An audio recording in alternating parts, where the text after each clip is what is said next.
Supreme court में 90 ॾींहनि में आम चूंडुनि बाबति केस जी ॿुधणी थी रही आहे। चीफ जस्टिस काज़ी फ़ाइज़ ईसा जी सरबराहीअ में 3 रुकनी बेंच ॿुधणी कंदी। पीटीआई तरमीम थियल दरख़्वास्त सुप्रीम कोर्ट में जमो कराए छॾी।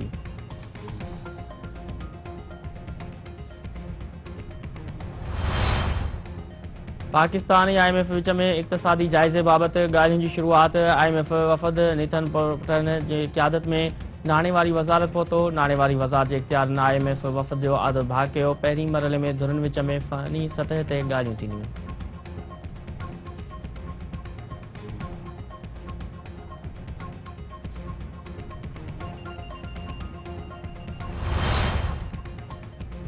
इसराइल जी गज़ा ते बमबारी जारी। वधीक 250 फ़लस्तीनी शहरी शहीद। अरब मीडिया मूजिबि मजमूई तौर ते शहीदनि जो अंग 8,900 थी वियो। 23,000 खां वधीक ज़ख़्मी। गज़ा में ॿीहर बंदि थियल मवासिलाती निज़ाम ऐं इंटरनेट सर्विस बहाल न थी सघी। इसराइल तरफ़ां ड्रोन हमलनि में 16 फ़ौजी मारिजनि जो एतिराफ़। हमास इसराइल जे इलाइक़नि अशदूद, अशकलान ऐं ॿियनि हंधनि ते मीज़ाइलनि सां हमला कया, जंहिं करे केतिरियूं ई गाॾियूं तबाह थी वयूं। हमास सुरंगनि मां निकिरी बि इसराइली टैंकुनि ते रॉकेटनि सां हमला कया।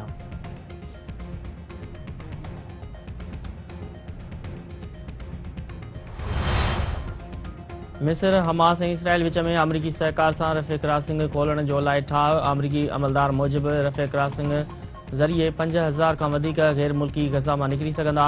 रफ़े क्रॉसिंग मां अमरीकन ऐं ॿियनि जो पहिरियों ग्रुप गज़ा मां निकिरी वियो। गज़ा मां अमरीकन ऐं ॿियनि जे गज़ा मां केतिरा ई ॾींहं जारी रहण जो इम्कान आहे। जेको अमरीकी गज़ा मां निकिरणु चाहे थो उन जी वापसी यकीनी बणाई वेंदी। गज़ा सरहदी अमलदारनि जो चवणु आहे त रफ़े क्रॉसिंग ख़मीस ते बि खुलियल रहंदी। रफ़े क्रॉसिंग गैर मुल्की पासपोर्ट होल्डर्स जी गज़ा खां मिस्र वञण लाइ खुलियल रहंदी।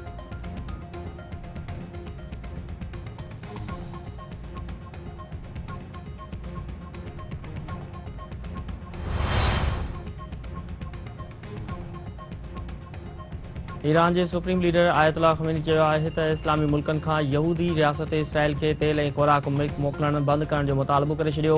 संदसि चवणु आहे त इस्लामी मुल्क इसराइल खे तेल ऐं खाद ख़ुराक बरामद करणु बंदि कनि। हिन वक़्तु मुस्लमान मुल्कनि खे यहूदी रियासत सां मुआशी सहकार न करणु घुरिजे। इस्लामी हुकूमतुनि खे गज़ा में जंगी ॾोह जे जल्द ख़ात्मे ते इसरार करणु घुरिजे। मुस्लमान मुल्कनि खे यादि रखणु घुरिजे त गज़ा जी आज़ादी केरु दॿाउ विझी रहियो आहे।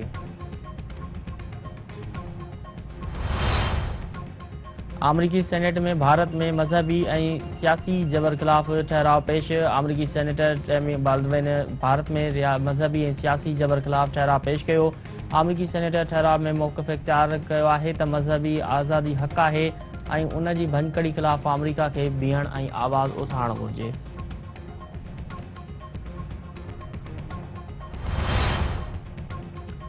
जेकबाबाद जे ॻोठ बरकत जखराणी में कारह इल्ज़ाम हेठि 2 नारियूं क़तल, नौजवान ज़ख़्मी। जवाबदार अली नवाज़ जखराणी भाइटी शाह बीबी खे ऐं भाणेजी साजिदा खे क़तलु करे छॾियो।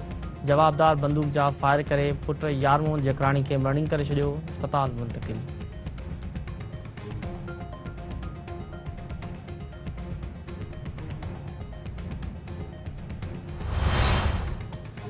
खैरपुर में हसास इदारनि जी ज़िले इंतज़ामिया सां गॾिजी ज़ख़ीरो कंदड़नि ख़िलाफ़ कार्रवाई। 700 खां वधीक कणिक, 1200 भाण जूं बोरियूं ऐं 480 खंड जा कटा हथ करण जी दावा। असिस्टेंट कमिश्नर मोहम्मद अली शाह जो चवणु आहे त कणिक, भाण ऐं खंड हथ अचण खां पोइ 4 दुकानदारनि जा लाइसेंस बि ज़ब्त कया विया आहिनि। मामले जी वधीक जांच कई पई वञे। गैर मयारी भाण विकिरो कंदड़नि ख़िलाफ़ सख़्त क़ानूनी कार्रवाई कई वेंदी।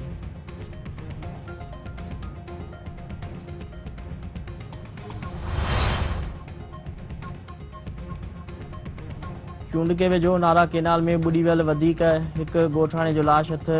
ॿेड़ी ऊंधी थियण सबबि ॿुॾी वियल 6 ॻोठाणनि मां राजू शहर जो लाश बि हथ कयो वियो। इलाइक़े वासियुनि जो चवणु आहे त ॿुॾी वियल हिकु ॻोठाणे जी ॻोल्हा अञा बि जारी आहे।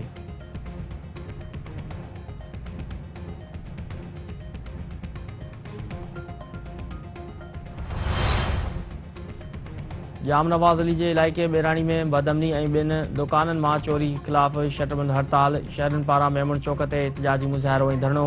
अॻुवाणनि चवणु आहे त पुलिस अमन अमान क़ाइमु करण में नाकाम थी वई आहे। 2 दुकाननि मां थियल चोरी वापसि कराए बेचनी ख़तमु कई वञे।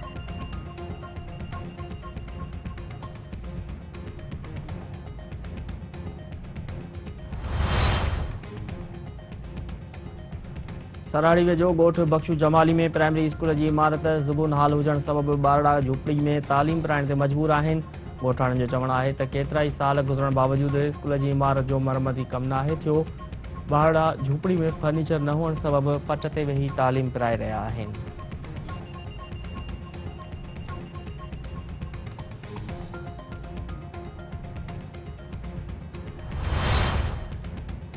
क्रिकेट वर्ल्ड कप जी मैच में भारत ऐं श्रीलंका जी टीमुनि में मुक़ाबिलो थी रहियो आहे।